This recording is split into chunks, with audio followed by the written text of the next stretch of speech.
ಎಲ್ಲರಿಗೂ ನಮಸ್ಕಾರ. ಕನ್ನಡದ ಪವಿತ್ರ ಸಂಸ್ಕೃತಿಯನ್ನು ಪ್ರೀತಿಸುವಂತಹ ಎಲ್ಲ ನನ್ನ ಶ್ರೋತೃ ಮಿತ್ರರಿಗೆ ಅಭಿನಂದಿಸುತ್ತಾ, ಇಂದು ಕರ್ನಾಟಕದ ಲೋಕಪ್ರಸಿದ್ಧವಾದಂತಹ ಒಂದು ಸ್ಥಳದ ಐತಿಹ್ಯವನ್ನು ಹೇಳುವಂತಹ ಭಗವತ್ ಪ್ರೇರಣೆ ಆಗಿದೆ. ಆದ್ದರಿಂದ ಇಂದು ಮುರುಡೇಶ್ವರ ದೇವಸ್ಥಾನದ ಐತಿಹ್ಯವನ್ನು ಮತ್ತು ಅದರ ಹಿಂದಿರತಕ್ಕಂತಹ ಪೌರಾಣಿಕ ಕಥೆಗಳನ್ನು ಹೇಳುವಂತಹ ಒಂದು ಪ್ರಯತ್ನವನ್ನು ಮಾಡ್ತಾ ಇದ್ದೇನೆ. ಹೆಸರೇ ಹೇಳುವಂತೆ ಮುರುಡೇಶ್ವರ ಅಂದರೆ ಮರುದಿನವೂ ಮತ್ತೆ ಮತ್ತೆ ನೆನೆಸಲೇಬೇಕಾದಂತಹ ಈಶ್ವರ. ಇದು ಕೇವಲ ಸ್ಥಳವಲ್ಲ, ಇದು ಶ್ರದ್ಧೆಗೂ ಶಿಲ್ಪಕ್ಕೂ ಪೌರಾಣಿಕತೆಗೂ ಜೀವಂತ ಸಾಕ್ಷಿಯಾಗಿ ನಿಂತಿರುವಂತಹ ದೇವಭೂಮಿ.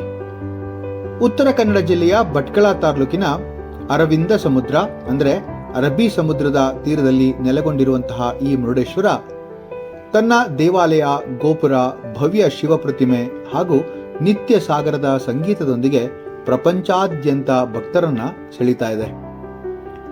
ಆದರೆ ಮುರುಡೇಶ್ವರ ಕೇವಲ ಪ್ರಾಕೃತಿಕ ವೈಭವವಲ್ಲ, ಇದು ಪುರಾಣ ಪ್ರಸಿದ್ಧವಾದಂತಹ ಪುರಾಣದ ಪುಟಗಳಲ್ಲಿ ಹೆಜ್ಜೆ ಗುರುತಿಟ್ಟಿರುವಂತಹ ಒಂದು ಸ್ಥಳ. ರಾಮಾಯಣದ ಕಾಲಕ್ಕೆ ಹೋದರೆ ಅಲ್ಲಿ ಈ ಘಟನೆಯ ಒಂದು ವಿವರಣೆ ನಮಗೆ ಸಿಗ್ತಾ ಹೋಗುತ್ತೆ.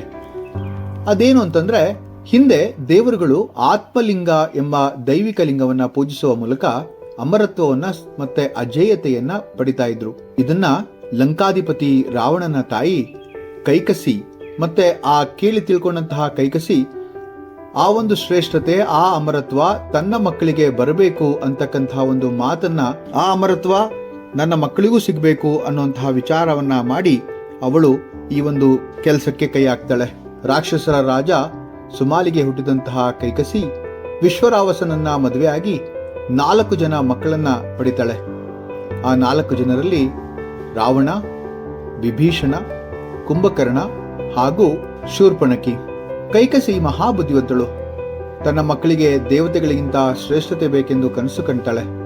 ಅವಳಿಗೆ ತಿಳಿಯುವಂತ ವಿಚಾರ ಏನಂತಂದ್ರೆ, ಶಿವನ ಆತ್ಮಲಿಂಗ ಶಾಶ್ವತ ಶಕ್ತಿಯ ಮೂಲ.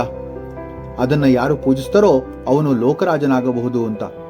ಆಗ ಆ ತಾಯಿಯ ಹೃದಯದಲ್ಲಿ ಒಂದು ಸಂಕಲ್ಪ ಹುಟ್ಟುತ್ತೆ, ನನ್ನ ಮಗ ರಾವಣ ಶಿವನ ಆತ್ಮಲಿಂಗವನ್ನೇ ತಂದು ಕೊಟ್ರೆ ಅದನ್ನ ಪೂಜಿಸಿ ಆ ಶ್ರೇಷ್ಠತೆಗೆ ತನ್ನ ಮಗ ಹೊರಡಬಹುದು ಅಂತ. ಲಂಕಾರಾಜ ರಾವಣ ಶಿವನ ಆತ್ಮಲಿಂಗವನ್ನು ಪಡೆಯುವ ಮೂಲಕ ಅಮರತ್ವವನ್ನು ಪಡೆಯಲು ಬಯಸ್ತಾನೆ. ಆತ್ಮಲಿಂಗ ಶಿವನಿಗೆ ಸೇರಿದ್ರಿಂದ ರಾವಣ ಶಿವನನ್ನ ಬಹಳ ಭಕ್ತಿಯಿಂದ ಪೂಜೆ ಮಾಡ್ತಾನೆ. ಹಲವಾರು ವರ್ಷಗಳು ಕಠಿಣ ತಪಸ್ಸನ್ನ ಮಾಡ್ತಾನೆ. ಅವನ ಪ್ರಾರ್ಥನೆಗೆ ಎಷ್ಟು ಹೊತ್ತಾದ್ರೂ ಶಿವ ಬರದೇ ಇರೋ ಕಾರಣ ತನ್ನ ತಲೆಯನ್ನೇ ಕತ್ತರಿಸಿಕೊಳ್ಳಲು ಹೋದಾಗ ಶಿವ ಅವನ ಮುಂದೆ ಪ್ರತ್ಯಕ್ಷನಾಗ್ತಾನೆ, ಸಂತೋಷಗೊಳ್ತಾನೆ. ಆಗ ಏನು ಬೇಕು ಅಂತ ಆ ರಾವಣನನ್ನ ಕೇಳ್ತಾನೆ.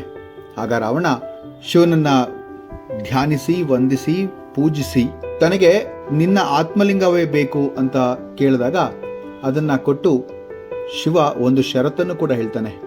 ಅದೇನು ಅಂತಂದ್ರೆ, ನೀನು ಲಂಕೆಯನ್ನು ತಲುಪುವ ಮೊದಲು ಎಂದಾದ್ರೂ ನೀನು ನೆಲದ ಮೇಲೆ ಇರಿಸಿದ್ರೆ ಅದು ಜಡವಾಗೋಗುತ್ತೆ, ಅಲ್ಲೇ ಐಕ್ಯವಾಗೋಗುತ್ತೆ ಅಂತ.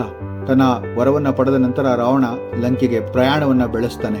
ಈ ಘಟನೆಯನ್ನ ತಿಳಿದಂತಹ ಭಗವಾನ್ ವಿಷ್ಣು ಆತ್ಮಲಿಂಗದಿಂದ ರಾವಣನು ಅಮರತ್ವವನ್ನು ಸಾಧಿಸ್ಬಿಟ್ರೆ ಭೂಮಿಯ ಮೇಲೆ ವಿನಾಶವೇ ಉಂಟಾಗಬಹುದು ಅಂತಕ್ಕಂಥ ಮಾತನ್ನ ಅರಿತಾನೆ. ಅವನು ಗಣೇಶನ ಬಳಿಗೆ ಬಂದು ಆತ್ಮಲಿಂಗ ಲಂಕೆಗೆ ತಲುಪದಂತೆ ಮಾಡು ಅಂತ ವಿನಂತಿಸ್ಕೊಳ್ತಾನೆ. ರಾವಣನು ಪ್ರತಿ ಸಂಜೆ ತಪ್ಪದೆ ಪ್ರಾರ್ಥನೆಗಳನ್ನ ಮಾಡುವಂಥದ್ದು. ಮಹಾವಿಪ್ರನಾದ್ದರಿಂದ ಸಾಯಂ ಸಂಧ್ಯಾವಂದನೆಯನ್ನ ಮಾಡತಕ್ಕಂತಹ ಒಂದು ನಿಷ್ಠಾವಂತ ವ್ಯಕ್ತಿಯಾಗಿರ್ತಾನೆ. ಅದು ಗಣೇಶನಿಗೆ ತಿಳಿದಿತ್ತು. ಈ ಸತ್ಯವನ್ನ ಬಳಸಿಕೊಂಡು ಆ ಒಂದು ರಾವಣನಿಂದ ಆತ್ಮಲಿಂಗವನ್ನ ವಶಪಡಿಸಿಕೊಳ್ಳುವಂತಹ ಯೋಜನೆಯನ್ನ ದೇವಾನುದೇವತೆಗಳು ಮಾಡ್ತಾರೆ. ರಾವಣನು ಗೋಕರ್ಣ ಎಂಬಂತಹ ಸ್ಥಳದ ಹತ್ತಿರ ಬರ್ತಾನೆ. ಆಗ ವಿಷ್ಣು ಸೂರ್ಯಾಸ್ತದ ರೂಪವನ್ನ ನೀಡಲು ಸೂರ್ಯನನ್ನ ಮರೆಮಾಚು ಅಂತ ಹೇಳಿ ಆಜ್ಞೆ ಮಾಡ್ತಾನೆ. ಅದರ ಪ್ರಕಾರ ಸೂರ್ಯ ಮರೆಮಾಚಿದಾಗ ಸಂಜೆ ಆಗುತ್ತೆ.